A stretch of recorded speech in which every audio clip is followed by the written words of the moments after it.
عابد عزیز صاحب اسی بات پہ آپ بھی روشنی ڈالی گا جو میرا سوال تھا۔ جی بالکل، میں علامہ صاحب کی بات کو آگے لے کر چلوں گا کہ والدین کے حوالے سے انبیاء اکرام علیہ السلام، جیسے آدم علیہ نبینا علیہ السلام کا آپ نے تذکرہ فرمایا، عیسیٰ علیہ نبینا علیہ السلام کا،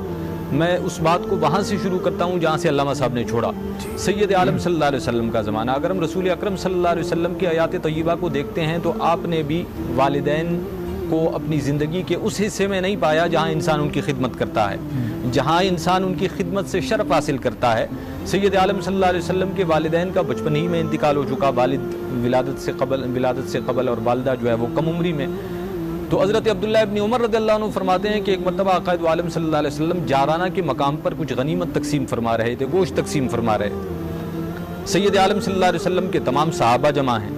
اور یہ وہ بارگاہ ہے کہ جس سے متعلق رب العزت فرماتا ہے کہ لا ترفعوا اصواتکم فوق صوت النبی، ادب و تعظیم کی انتہا کہ ان سے بڑے مقام و مرتبے والا اس وقت کوئی نہیں۔ حضرت عبداللہ ابن عمر رضی اللہ عنہ فرماتے ہیں کہ اس موقع پر ایک خاتون چل کر رسول اللہ صلی اللہ علیہ وسلم کے قریب تشریف لائیں تو حضور کھڑے ہو گئے۔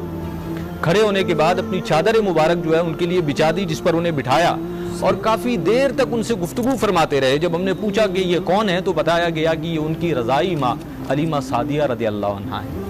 تو جب رضائی ماں سے محبت اور شفقت کا، ان کی تعظیم اور احترام کا یہ عالم ہے سید عالم صلی اللہ علیہ وسلم کا، تو اگر حقیقی والدہ حیات ہوتی تو پھر ان سے محبت اور شفقت کا، تعظیم و ادب کا کیا مقام ہوتا۔ اور سیرت رسول عربی صلی اللہ علیہ وسلم تو ہمارے لیے بہترین نمونہ ہے کہ ہم اپنی زندگی کو اس سیرت کے مطابق کر لیں تاکہ ہم کامیابیوں کو سمیٹ سکیں۔ آپ نے خود بڑی اچھی بات کی کہ والدین اگر بالکل بستر سے لگے ہوں تب بھی بحیثیت مومن ہمارا عقیدہ و ایمان یہ ہے کہ ان کا صرف گھر میں موجود ہونا ہی برکت کا ذریعہ ہے۔ چہ جائے کہ وہ صحت مند ہوں اور تندرست بھی ہوں، پھر بھی کوئی بدبخت انہیں برداشت نہ کرے یا کہے کہ میں انہیں نہیں رکھ سکتا۔ علامہ صاحب نے بڑی اچھی بات کی کہ کوئی بہانہ نہیں ہے کہ ہم نہیں سنبھال سکتے۔